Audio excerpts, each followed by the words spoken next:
You want more than just the headlines? Find out what's going on and what it means with me, Dennis Prager, this morning at 11, right here on AM 560, The Answer. Just a little housekeeping. I think I've got the inventory so far. We're trying to establish the best buddy tandem since. Clapper and Tapper are the best buddy tandem since Starsky and Hutch. I got Peaches and Herb. I got Hardcastle McCormick. I got Starsky and Hutch. I got Turner and Hooch. I got Campton and Tennille. I got Tango and Cash. I got Larry and Balky. I got Criss Cross. I got Ashford and Simpson. Oh, okay. I got Laverne and Shirley. I got Cagney and Lacey. All right. So if you want to add to our list so that we can determine. Shamil Shamazel Hops Around Incorporated. There you go. The best buddy tandem, Clapper and Tapper, the best buddy tandem since, because obviously we want to market this, want to see them on the silver screen and so forth after Clapper's performance with Tapper yesterday on CNN. But now we have to talk a little economics.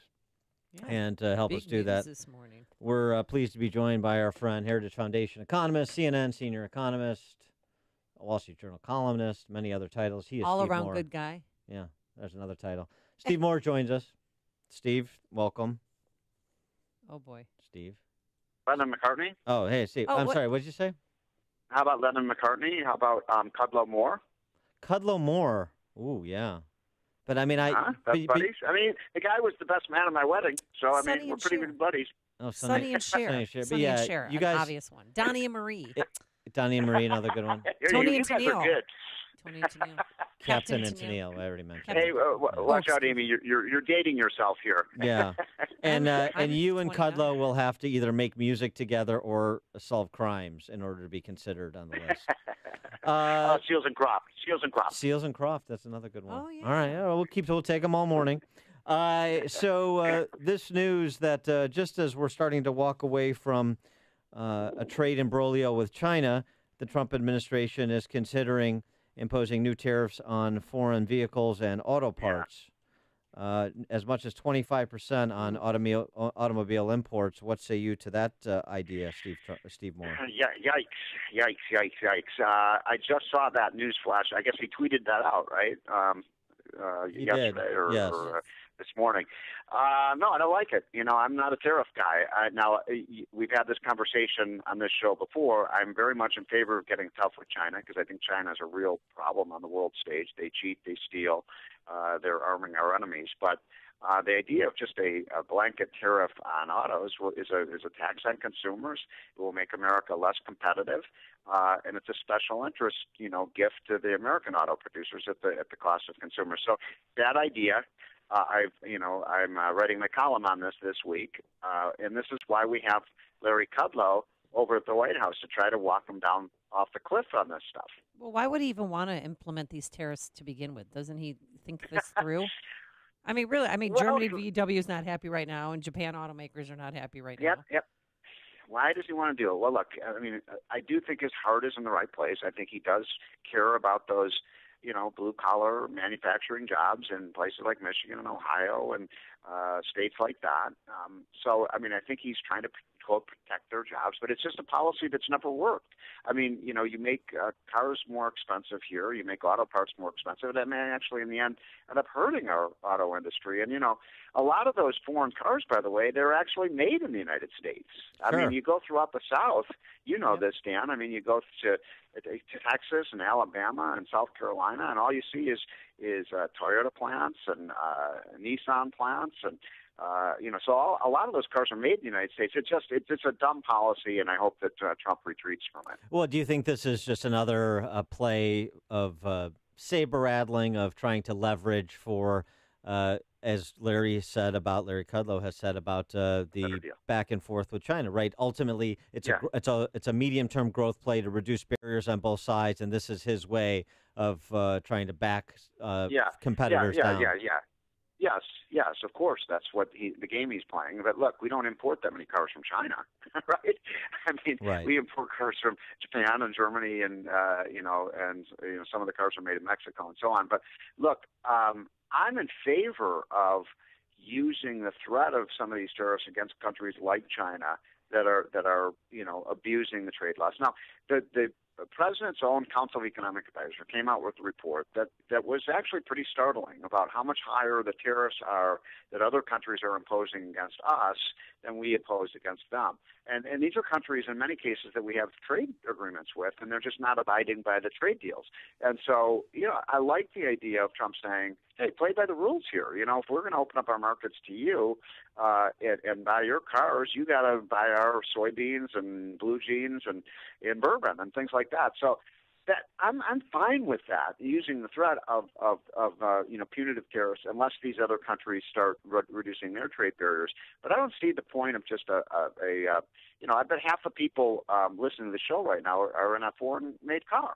No question, and this co-host being one of them. Let me. No, now I'm in an American one. What are you driving these days? Well, you mean you're not a Ford and Chevy girl?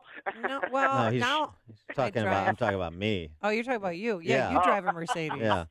Okay. I drive an American car, made in America. There you go. Yeah. Yeah, you cut Amy. She bleeds red, white, and blue. There's no question about that. But going back to China, though. I always wondered about your patriotism, Dan. That's exactly. I'm a subversive. He kneels during the national anthem. Yeah, right.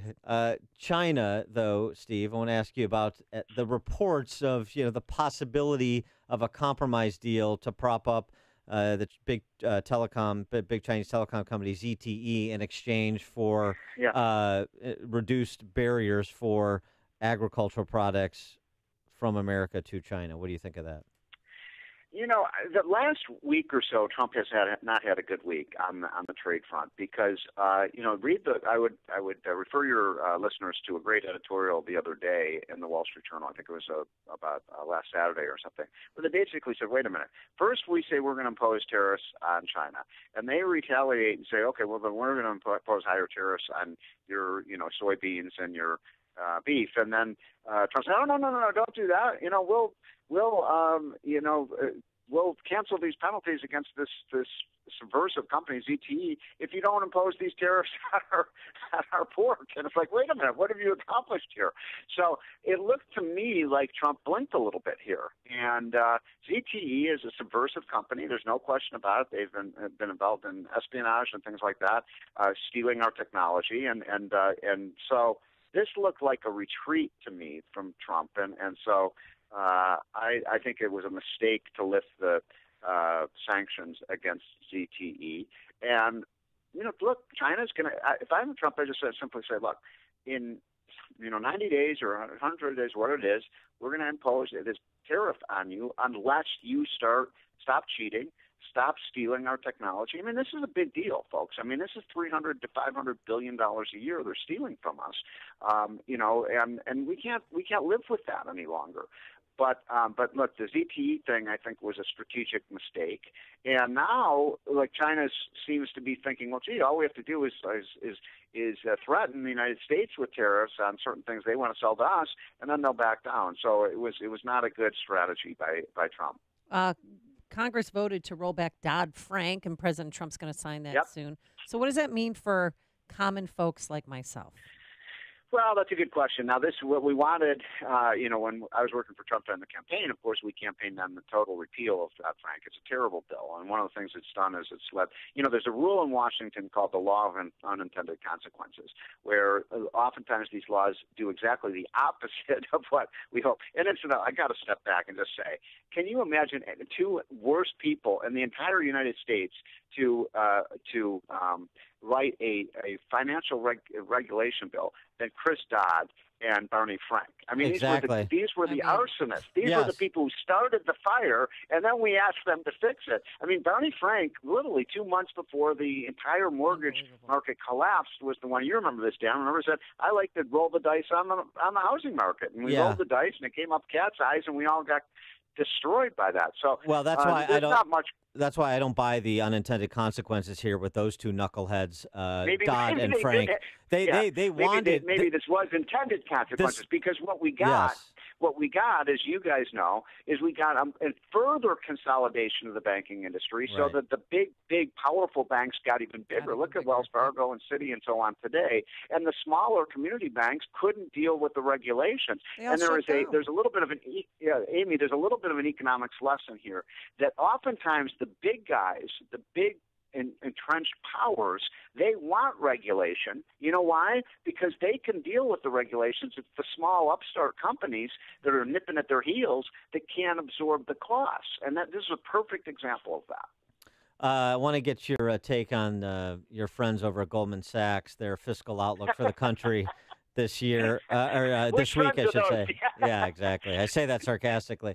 But their fiscal outlook for the country is not good, and it's not good because of projected ballooning federal deficits. How did you react to that estimate? It's ridiculous. I mean, these people are on planet Jupiter.